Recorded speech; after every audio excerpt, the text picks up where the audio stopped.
you guys know that I speak on a variety of topics on this channel, right? As it relates to human behavior, human nature, and especially the relationship dynamics between women.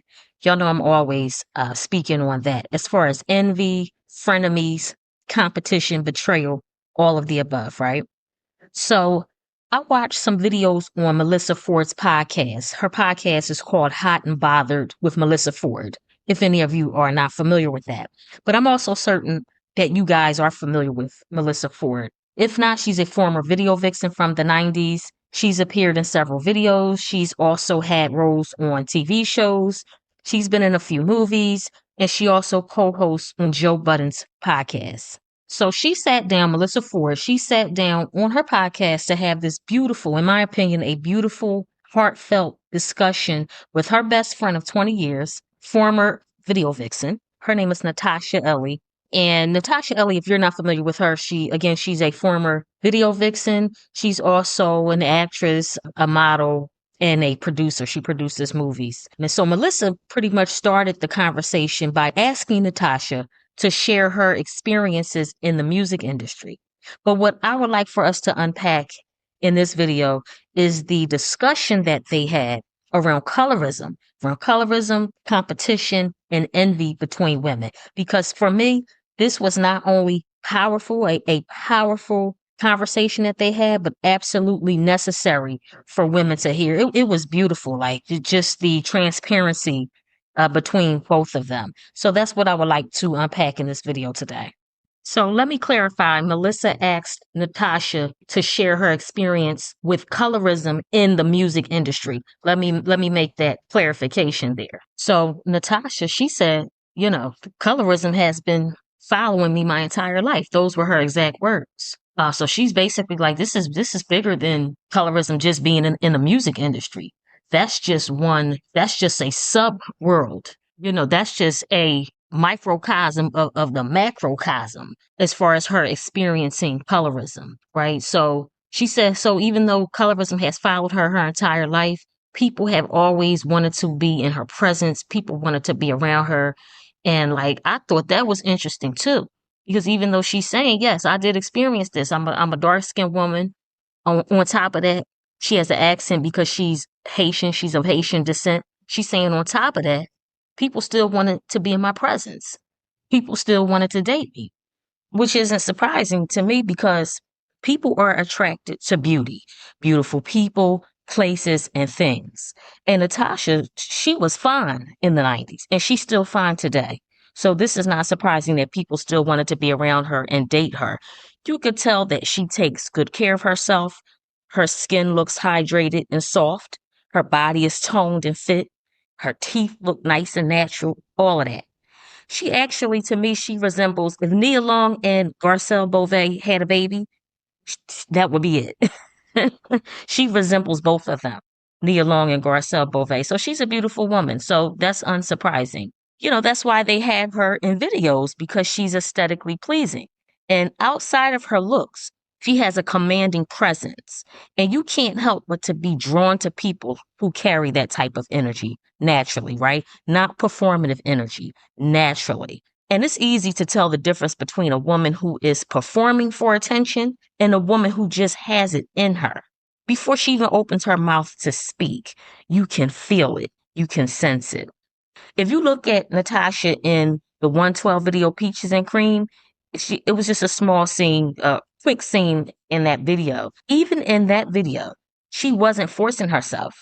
She wasn't making these goofy sex faces and forcing herself to smile and forced laughter and poking out her lips and sticking out her tongue. She wasn't doing none of that. All this extra performing that a lot of women be doing. Nah, she just has it naturally. It being sex appeal. When I say she just has it sex appeal. Because a lot of women think sex appeal is being scantily clad and wearing revealing clothing, but it's not. I'm sorry. Nah, that doesn't mean that you have sex appeal just because you can wear, ill-fitting clothing and the clothing is very revealing. Absolutely not. Sex appeal is a state of being. No matter what you wear, you can still excite people, men and women. you can still get people aroused when you have authentic sex appeal, not performative sex appeal. That's the difference. So even though Natasha was surrounded by people who practice colorism, the truth of who she is, externally and internally, which is beauty, confidence, intellect, sex appeal. She has a commanding presence. That is what trumps people's colorist conditioning. That's why people were still drawn to her. That's why they still wanted to date her, be around her. Natasha said that she remembers watching her aunts bleach their skin, right? And how skin bleaching is a cultural norm in Haiti, where she's from, right? And we know that that goes on not just in Haiti, but on other Caribbean islands. Heavy, heavy. Colorism is heavy in the Caribbean, right? In Africa, too, right here in the States, because colorism is a byproduct of systemic racism. So that's unsurprising. Something else she brought up about her experience is how her father only dated light skinned women. Her mother didn't raise her for whatever reason, but she said that he always told her to stand tall and to stand strong in her confidence and to go after whatever she wanted in life, whatever her heart desires. And I'm glad that she shared that because that's definitely a thing where, men will have young daughters. For whatever reason, they're no longer in a relationship with the daughter's mother. And then the fathers will date women or a woman who looks nothing like his daughter's mother. And then they'll have their new woman or new women around his daughter. His daughter is dark skinned. He got chocolate daughters, and then he's bringing around lighter skinned women, light skinned black women, or women of different nationalities that are lighter that look absolutely nothing like his daughter. That's the point I'm making. And I've always wondered if the fathers of these young girls who are still impressionable, right? They're not yet women. So they're still developing in their psyche, their emotions, all of that. I always wondered if the fathers ever considered how them dating, marrying a woman who, in many cases, ends up assuming the role of stepmother to his daughter, right? I wonder if they consider how that would affect his daughter's self concept, how she views herself in comparison to the new woman in his life. That's a thing. I know this. Because just like boys might feel jealousy towards the new man in his mother's life, the same can be said about girls and their father's new woman or women that he's gallivanting with. But me knowing how men are, generally speaking, they are not considering their young daughter's thoughts and feelings and emotions because men's level of audacity and selfishness is unmatched. Unmatched. And because of that, as a sidebar, we can learn a great deal. We can learn so much from men if we pay attention because their level of audacity and selfishness is just, it's unmatched. It's unmatched. So Natasha, she transcended what she was expected to accept according to societal beauty standards as a flaw, as some sort of a flaw or defect or limitation. We know it's absolutely ridiculous, the societal beauty standards, and we know who set them because we know it was a byproduct of racism, right? But even still, this is what many, many, many dark skinned women have experienced colorism in the world, not just the music industry, right? In fact, Natasha said her father made her the strong person that she is today.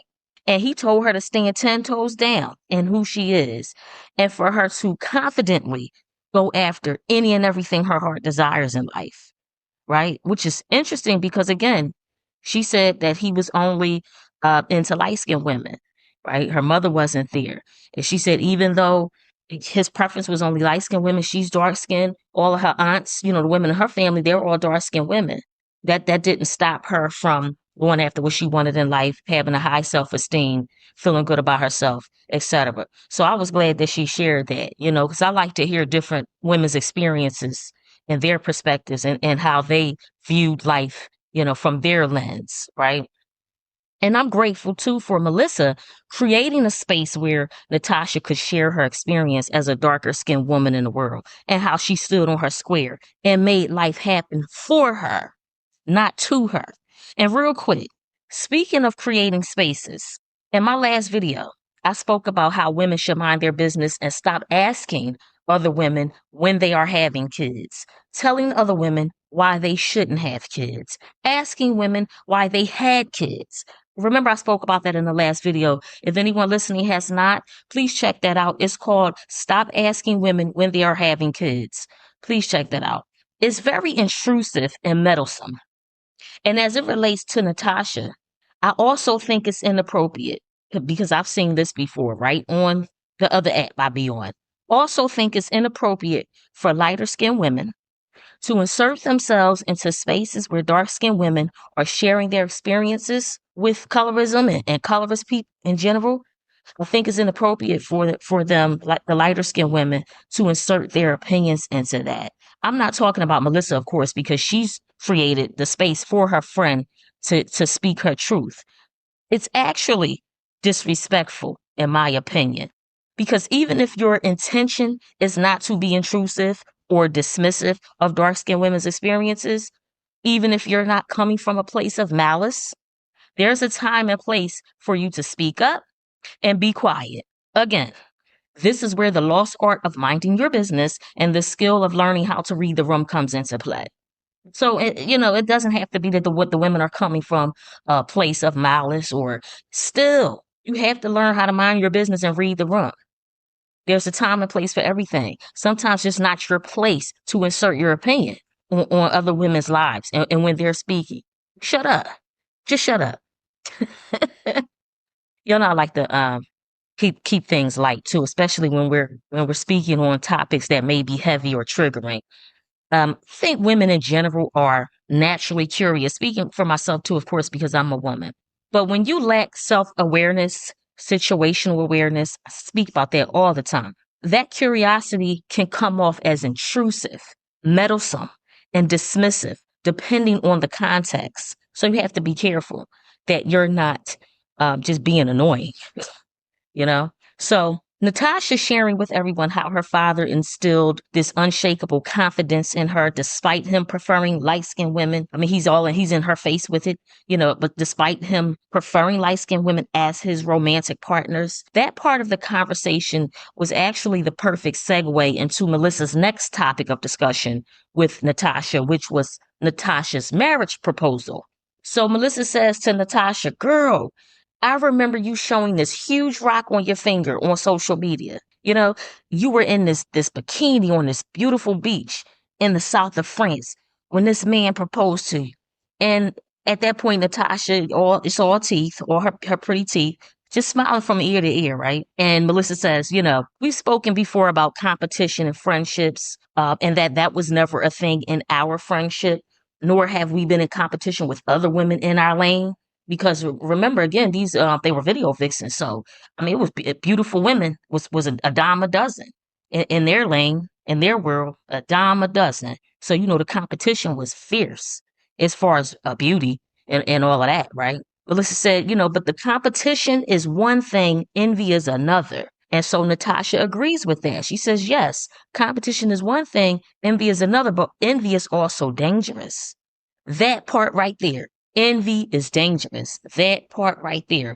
I've mentioned before how there's nothing wrong with healthy competition between women. Not competing for men or women for that matter, for sex and relationships. I'm not talking about that kind of competition. That's the type of competition that gets people hurt out here. We see it every day. People pulling up, the side chick is pulling up on a man because she didn't know he was married, or she knew he was married and they lied to her, all of that. That's the type of competition that I am not speaking about, right? We shouldn't be in relationships with people where you have to feel that you have to constantly be jumping through hoops and competing with people that they're cheating on you with or whatever. I'm not talking about that nonsense. I'm speaking about healthy competition as far as life goes, right? Pushing each other to be the highest version of yourselves. She's accomplishing goals. She's manifesting her desires, which shows and proves that it can be done, that you can adopt the same mindset and accomplish your goals and manifest your desired reality if you put in the necessary work required, of course. So we already know what unchecked envy can lead to. We know that. And Melyssa admitted to Natasha that, she found herself envying her. It sounds like Natasha's marriage proposal in the south of France, and then she had a cliffside Malibu beach wedding. It sounds like that was the straw that broke the camel's back for Melyssa, right? Melyssa said that she felt weak from the envious feelings that she had and how challenging it was to wrestle with those feelings of envy. I'm just like, that was so thorough of Melyssa. That was so, man, that she is. Man, Melyssa OG anyway. That was so thorough of her to admit that, especially because she's beautiful herself. And I absolutely love and respect her transparency for that, right? Melyssa's transparency can potentially help another woman break that spirit of shame that comes with envy. Because that's a very uncomfortable feeling to have. And I love and respect the fact that she took responsibility and accountability for her emotions instead of finding ways to project her envy onto Natasha and then, end up creating an issue with her, a problem, an issue where there was none to begin with, as a way to avoid her feelings of shame and weakness and lack, which ultimately could have destroyed their friendship. So, yeah, Melyssa definitely did that. I appreciate that. That was a grown woman conversation. That's what you call grown woman. That's a woman right there. Taking accountability, not doubling back, right? She didn't avoid her complicated feelings of weakness and lack and envy, shifted onto Natasha, create an issue with her, destroy the relationship, and then cry about it like a little girl. Man, she stood on business as a grown woman and admitted it to her face, right? Natasha didn't even have to try to figure it out. She may have felt it because Natasha said, you know what? She said 3 other of my friends said the same thing when they saw her marriage proposal, when they saw her getting proposed to in France. And then she had a cliffside Malibu beach wedding. She said 3 other women told her that. So I took from that she probably felt that Melyssa was feeling some pangs of envy, right? I mean, women, we know, especially if we're friends with women, we kind of know when people's energy are off, right? When people's energy is off. So, that was a grown woman conversation that both ladies had. I thoroughly enjoyed it. When it comes to women, for me, that I choose to have around me, they got to have that type of energy right there. The only women that I have around me and that I will have around me, they most definitely got to have that type of energy right there. I got to have grown women around me, grown in every sense of the word. Whatever feelings they had, whatever's going on in their head, we could sit down together over a bottle of wine and communicate our thoughts to each other like grown women. Yeah, I love fully functioning, beautiful, sexy, confident, mature grown women around me. I can't have it no other way because that's where the issues come in at. I'm not going to have crybabies around me who can't or don't want to be responsible for their words and behaviors. Nah. Mm-mm. I'm not hard to please. Not at all. I'm hard to play with. That's the difference. People that know me personally can attest to that too. So it's one thing to admit to yourself secretly that you harbor envy towards your friend, but to actually look her in the eyes and admit it, that takes a lot of guts. So I applaud her for that. Instead of pretending that she wasn't envious of Natasha, she confronted herself about it, first and foremost. Then she admitted it to herself. And then she admitted it to her friend publicly.